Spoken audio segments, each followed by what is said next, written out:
श्रीमद् भागवत पुराण दशम स्कंध अथ पंचशतमोध्याय। प्रद्युम्न का जन्म और शंबरासुर का वध। श्री शुकदेव जी कहते हैं, परीक्षित, कामदेव भगवान वासुदेव के ही अंश हैं। वे पहले रुद्र भगवान की क्रोध अग्नि से भस्म हो गए थे। अब फिर शरीर प्राप्ति के लिए उन्होंने अपने अंशी भगवान वासुदेव का ही आश्रय लिया। वे ही काम अब की बार भगवान श्री कृष्ण के द्वारा रुक्मिणी जी के गर्भ से उत्पन्न हुए और प्रद्युम्न नाम से जगत में प्रसिद्ध हुए। सौंदर्य, वीर्य, सुशील्य आदि सद्गुणों में भगवान श्री कृष्ण से वे किसी प्रकार कम नहीं थे। बालक प्रद्युम्न अभी 10 दिन के भी नहीं हुए थे कि कामरूपी शंबरासुर वेश बदलकर सूतिका ग्रह से उन्हें हर ले गया और समुद्र में फेंककर अपने घर लौट गया।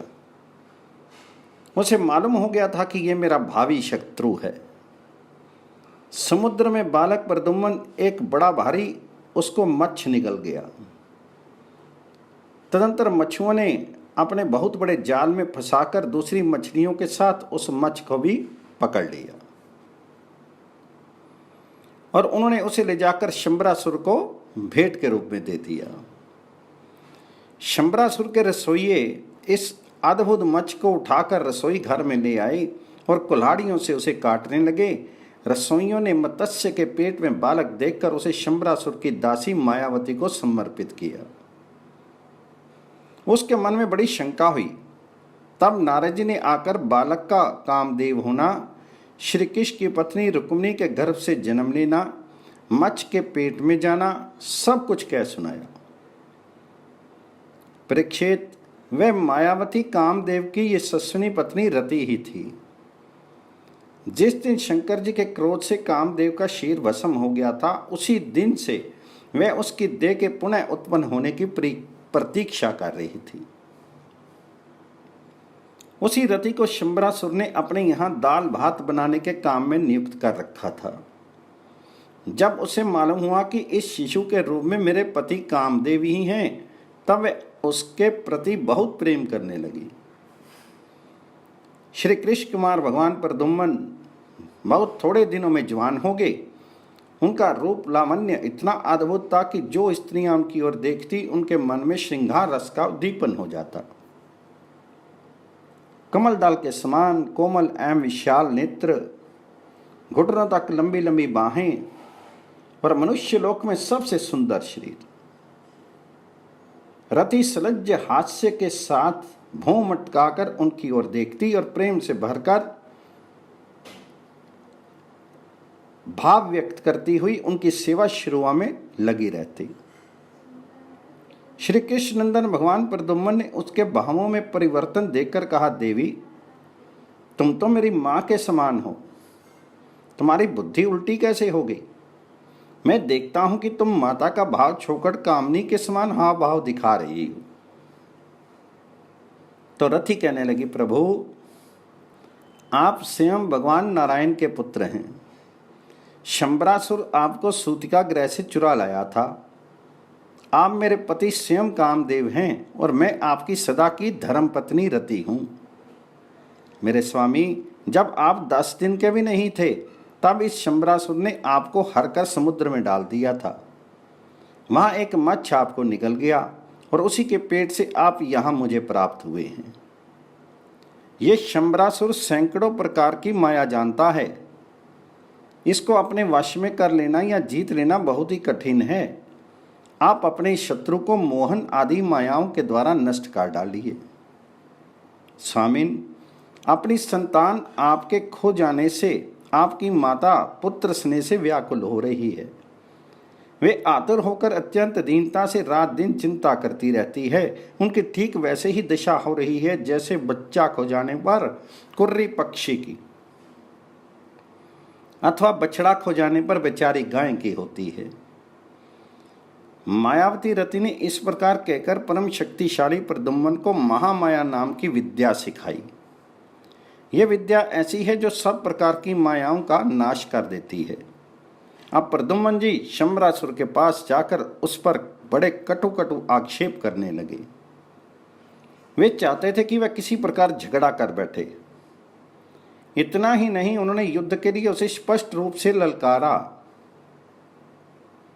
प्रद्युम्न जी के कटु वचनों की चोट से शंबरासुर तिलमिला उठा, मानो किसी ने विषैले सांप को पैर से ठोकर मार दी हो।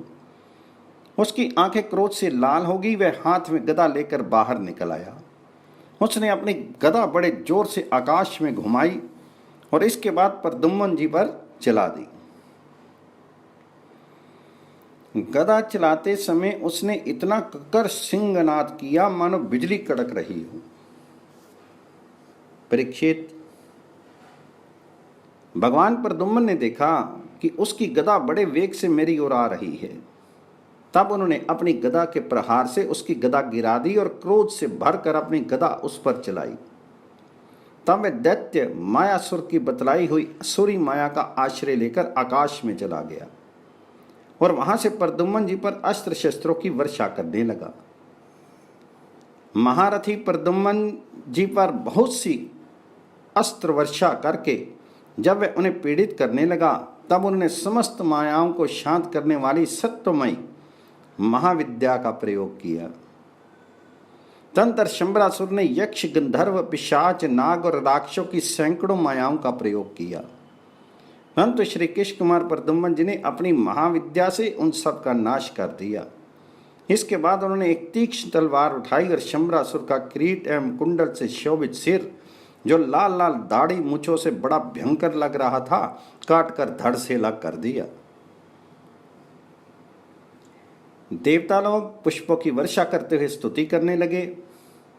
इसके बाद मायावती रति, जो आकाश में चलना जानती थी, अपने पति प्रद्युम्न जी को आकाश मार्ग से द्वारकापुरी ले गई। आकाश में अपनी गोरी पत्नी के साथ सांवले प्रद्युम्न जी की ऐसी शोभा हो रही थी मानो बिजली और मेघ का जोड़ा हो। इस प्रकार उन्होंने भगवान जी के उस उत्तम अंतःपुर में प्रवेश किया जिसमें सैकड़ों श्रेष्ठ रमणियां निवास करती थी। अंतःपुर की नारियों ने देखा कि प्रद्युम्न जी का शेर वर्षाकालीन मेघ के समान श्याम वरण है, रेशमी पीताम्बर धारण किए हुए हैं, घुटनों तक लंबी भुजाएं हैं, रत्नारे नेत्र हैं और सुंदर मुख पर मंद मंद मुस्कान की अनूठी ही छटा है। उनके मुखार विंद पर घुंघराली और नीली अलकें इस प्रकार शोभायमान हो रही हैं मानो भोरे खेल रहे हों। वे सब उन्हें श्री कृष्ण समझकर सकुचा गई और घरों में इधर उधर लुक छिप गई। फिर धीरे धीरे स्त्रियों को यह मालूम हो गया कि ये श्री कृष्ण नहीं है, क्योंकि उनकी अपेक्षा इनमें कुछ विलक्षणता अवश्य है। अब वे अत्यंत आनंद और विस्मय से भरकर इस श्रेष्ठ दंपति के पास आ गई। इसी समय वहां रुक्मिणी जी भी आ पहुंची। परीक्षित, उनके नेत्र कजरारे और वाणी अत्यंत मधुर थी। इस नवीन दंपति को देखते ही उन्हें अपने खोए हुए पुत्र की याद हो आई। रुक्मिणी जी सोचने लगी, ये नररत्न कौन है? ये कमल नयन किसका पुत्र है? किस वडभागिनी ने इसे अपने गर्भ से धारण किया होगा? इसे ये कौन सौभाग्यवती पत्नी रूप में प्राप्त हुई है? मेरा भी एक नन्हा सा शिशु खो गया था, ना जाने कौन उसे सूतिकाग्रह से उठा ले गया। यदि वह कहीं जीता जागता होगा तो उसकी अवस्था तथा रूप भी इसी के समान हुआ होगा। मैं तो इस बात से हैरान हूं कि इसे भगवान श्याम सुंदर किसी रूपरेखा, अंगों की गठन, चाल ढाल, मुस्कान, चितवन और बोल चाल कहाँ से प्राप्त हुई?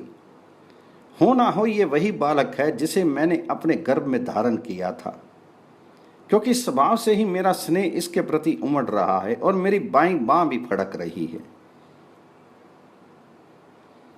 जिस समय रुक्मिणी जी इस प्रकार सोच विचार कर रही थी, निश्चय और संदेह के झूले में झूल रही थी, उसी समय पितृ कीर्ति भगवान श्री कृष्ण अपने माता पिता देवकी वासुदेव के साथ वहां पर पधारे। भगवान श्री कृष्ण सब कुछ जानते थे, परंतु वे कुछ नहीं बोले, चुपचाप खड़े रहे। इतने में ही नारद जी वहां पर आ पहुंचे। उन्होंने प्रद्युम्न जी को शंबरासुर का हार ले जाना, समुद्र में फेंक देना आदि जितनी भी घटनाएं घटित हुई थी वे सब कह सुनाई। नारद जी के द्वारा यह महान आश्चर्यमयी घटना सुनकर भगवान श्री कृष्ण के अंतःपुर की स्त्रियां चकित हो गई और बहुत वर्षों तक खोए रहने के बाद लौटे हुए प्रद्युम्न जी का इस प्रकार अभिनंदन करने लगी मानो कोई मर कर जी उठा हो। देवकी जी, वसुदेव जी, भगवान श्री कृष्ण, बलराम जी, रुक्मिणी जी और स्त्रियां सब उस नव दंपति को हृदय से लगाकर बहुत ही आनंदित हुए। जब द्वारकावासी नर नारियों को यह मालूम हुआ कि खोए हुए प्रद्युम्न जी लौट आए हैं, तब वे परस्पर कहने लगे, अहो कैसे सौभाग्य की बात है कि ये बालक मानो मरकर फिर लौट आया।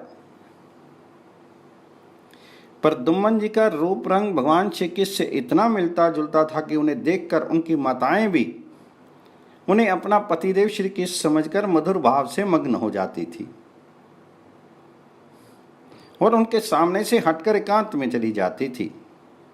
श्री निकेतन भगवान जी के प्रतिबिंब स्वरूप काम अवतार भगवान प्रद्युम्न के दिख जाने पर ऐसा होना कोई आश्चर्य की बात नहीं है।